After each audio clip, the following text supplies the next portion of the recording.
পূর্ব হিমালয়ের শীতল পরিবেশে লুকিয়ে আছে এক মায়াবী প্রাণী, রেড পান্ডা।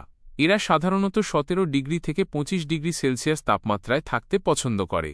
এদের খাবারের ৯৫% হল বাঁশ, যা তারা তাদের বিশেষ মিথ্যা বুড়ো আঙুল দিয়ে শক্ত করে ধরে খায়। তবে প্রোটিনের প্রয়োজনে এরা ফলমূল, ডিম বা ছোট ইঁদুর কাঠবিড়ালির মতো জীবন্ত প্রাণীও শিকার করে। এরা গাছ থেকে মাথা নিচে করে নামতে পারে। এদের গোড়ালি ১৭০ ডিগ্রি পর্যন্ত ঘুরতে সক্ষম, যা বিপদ এড়াতে সাহায্য করে।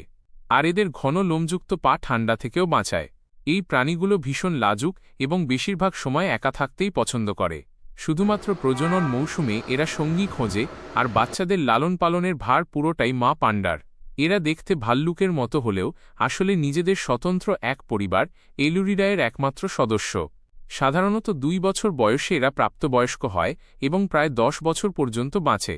দুঃখজনকভাবে বন উজাড় আর শিকারের কারণে এরা আজ বিপন্ন। এদের রক্ষা করা আমাদের সকলের নৈতিক দায়িত্ব। এদের বৈজ্ঞানিক নাম এলুরাস ফুলজেন্স।